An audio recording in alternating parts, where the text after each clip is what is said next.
Hello, everyone. This is Heidi with Downtown NorCal Live, and today I'm going to Power 10 and Thrive in Davis. With me, I'm going to introduce on the left is Amy Spence. She is the owner of both. And to the right is Kristen Muir. She is a master trainer for Power 10. So Amy, I'm going to ask you to step forward so people can hear you. The owner of a beautiful, you're right in your business in the lobby. You've got Thrive to the viewers left and Power 10 to the right. And then you've suffered a pandemic. How hard has it been to adjust as a business owner? To be honest, it's been super challenging, but we have an amazing community of athletes here that we train of all levels, all ages, all abilities. And we've had continued support from our members. So, for example, I have a lot of Thrive members who have continued their memberships. We've been training them online. We've been renting out equipment. So it's been a blessing and a curse to see the community come together. Has been a really amazing and a big, not a surprise, because we have an amazing community here in Davis, but definitely makes you realize how much people really do support their small businesses. In the same regard, it's been super challenging. Power 10 was a baby, like it still is. So Kristen's our master trainer, and I own or co-own the business with Shelly Ramus in town, who also owns Pink Dot. She's busily getting her store ready because it's retail, so she wasn't able to be here, but she's busily getting her store Pink Dot open for phase 2 retail. And I think that's been a bigger challenge because Power 10 was a baby business. We had just launched it in August of 2020. We were sort of getting our stride, building, adding classes, adding new clients, and then the pandemic hit. And it is a rower-based workout. And so you have to have specialty equipment for our workouts. So that was probably the biggest challenge, but Kristen and I came together quickly. And when we shut our doors on, I think it was March 16th, or no, it was Monday, I think was the 16th. And then 2 days later on Wednesday, I believe was the 17th, the shelter in place order by Newsom came down. And we, before the shelter in place came into effect, we started live streaming our classes in studio while people were still here doing workouts on Monday night. By Tuesday night, we weren't sure we were going to be able to, host in studio classes. And by Wednesday, they shut us down. So I guess the biggest challenge for us has just been continuing to reinvent ourselves over the days and months. And then looking forward, obviously, we'll be doing more of the same. So continuing to reinvent and be creative. And those rowers, you were able to rent those out to your members, is that right? Correct. So we have 21 rowers in studio, and 19 of the 21 are in the homes of our amazing community. Lots of Power 10 members and other people who are renting. Kristen, I wanted to ask you to step forward, and you're practicing social distancing, of course, so they're switching places in compliance with public health officer orders. But anyway, there was a lot of initiative and almost community spirit at the beginning of this. I mean, we were all saying, I'm going to work out at home and I'm going to get fit and all of the things that, I'm going to hang out and watch Netflix too and clean out everything. Have people been able to stick with their workouts? What has the trend been 2 months later? We've definitely seen a lot of people and even working out more than they were working out prior to COVID-19 and the shelter in place. We're offering 8 classes a week for those members. They can also go back in time and watch other workouts that are pre-recorded. I would say that we're getting a regular group of people that are continuing both their memberships. We're also getting people who are just buying a weekly virtual pass. So for $20, they can, for that week, watch and do any of our live, any of our pre-recorded classes. And we're building numbers through that. People who weren't members or hadn't even come into our studio before shelter in place happened are now part of our virtual community. And as a trainer, how hard is it to, teach someone who's new, someone you've not been able to see one-on-one in person, to make sure that they're exercising safely? It's a challenge, especially when you're doing Facebook Live and Instagram, because you're not actually seeing them at all. With Zoom, it's been a little easier, and all of our rowing classes have been Zoom. So I am able to watch on screen. There's always two of us here, one that's teaching and one that's modeling, so that the instructor can really be watching people's form on the screen. We give a lot of modifications, both ways to keep it low impact, ways to get off your hands, your wrists, your shoulders, whatever your issues are. We're trying to be very cognizant, and we try to meet everybody where they are. In addition, we try to bump it up for those people that are athletic and are looking for something a little bit more intense. So I'm going to ask you both to switch again. Amy, my question for you is about the style of gym that you are. I mean, it's easy to think of gyms as one, you know, whatever our preconceived notions are about that. I belong to a large gym myself. You are, though, in fact, a different model. You're a boutique workout facility. Can you describe those differences and why the state might want to look to you to perhaps create two different kinds of guidelines? Yeah, no, that's a great question, Heidi. So Thrive and Power 10 are, as you mentioned, more boutique fitness. And how I would classify boutique fitness is that you're coming for almost like an appointment, like a hair appointment, a massage appointment. You are booking your class time, whether it's one class or, for example, Thrive, a lot of my members, they have pre-set times and they come to 3 classes per week at the same set time. So our class sizes are already controlled. So even before pre-COVID, I could only have an X amount of people in a class. And so it's basically like private small group training. Mm-hmm.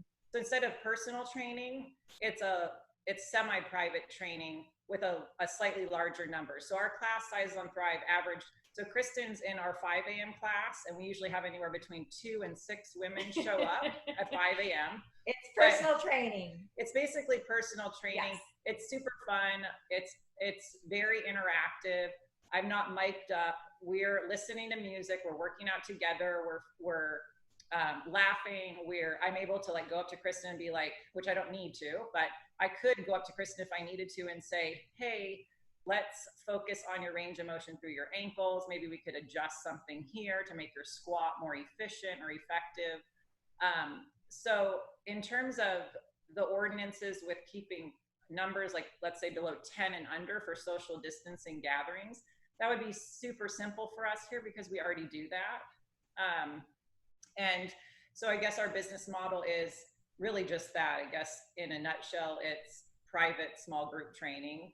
Power 10 is very similar. We do have the capacity to have 20 people in a class, and then the instructor would be 21. Like I mentioned, we're a baby business, brand new. And so while we have filled our classes to capacity, on average, we were hitting probably about 10 per class on average. So some a little bit more, some a little bit less. So that would be really feasible for us. I know Sacramento County has looked into that, and I'm hoping YOLO will as well. So then now, Kristen, it's your turn.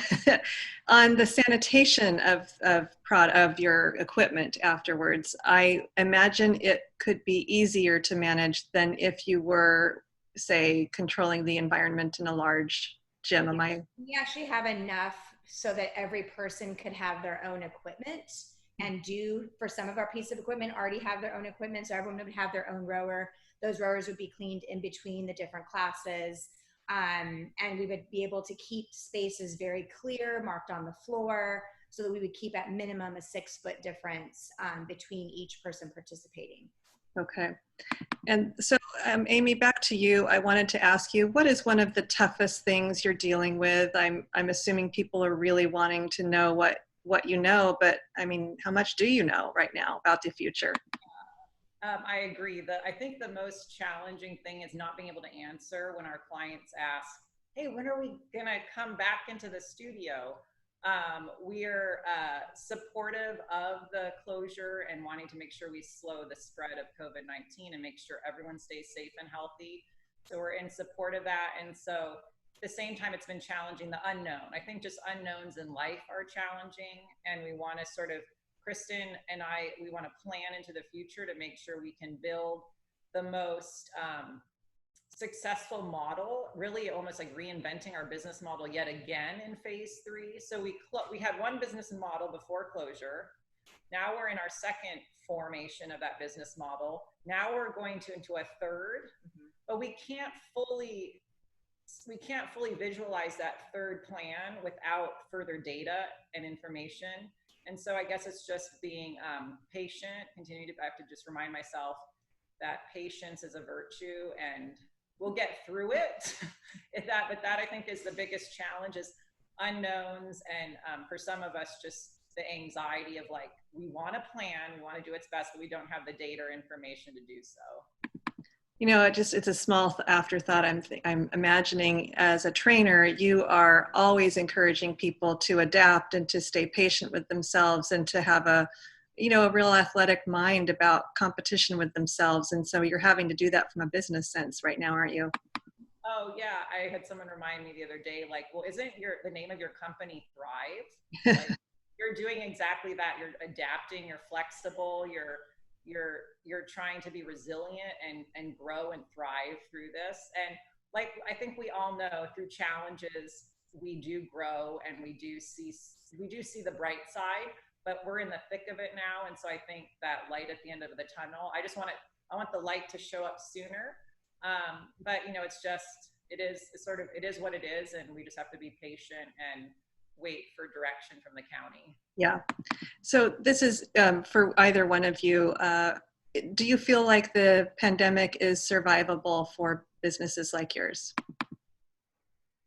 I'm gonna let you take that as a business owner. Yeah. I mean, yes, but I think, it's really hard. Across the fitness industry, Kristen and I have done a lot of research, and you hear some sad stories of people that have had to close their studios. I think that the quick reaction of our choice to move virtually right away, honestly, helped us more than, now we know, but that actually I think was a saving grace. I had, in those pre-COVID days, like in the first 2 weeks of March, I had many of my members prompt me. My community is at Thrive and Power 10 are amazing, but I have a lot of my women athletes be like, hey, I'm in that senior category. I'm not feeling 100% comfortable coming into the studio. Will you stream your classes live for me? And this was like March 1, 2, 3. And they, their feedback and trust in me allowed me to that started flowing, and that idea started basically percolating a lot sooner than maybe some other fitness studios, when they were forced to shut down, and then it took them a couple weeks to get going. So that saved us. And again, what saved us is the commitment from members like Kristen at Thrive and other people that are members of Thrive and Power 10, because without their financial support, Heidi, honestly, we probably wouldn't be here right now. Yeah. So since Kristen has mentioned that you do accept new clients, what is the best contact, Kristen? You can do it either through the Thrive. What is the? Oh yeah, the Thrive website is www.thrivechooseyou.com. And Power 10davis.com. Either of those options. And the other piece I want to say, there was a lot of collaboration that went on between us, and that we can be a one-stop studio where you're getting some very different things happening at the same time. So we had to go virtual. It was all of the best of Thrive and all of the best of Power 10 that came together and made this amazing collaboration, so that within 1 week, you're having an incredibly well-rounded workout from day to day. And then throughout the month, a lot of variety, which is enabling us to maintain. We're at day 70 is tonight's class. Day 70, Heidi. Day 70's workout. I'm not counting. Day 70 for us workout, and every single workout is different. Yeah. Wow.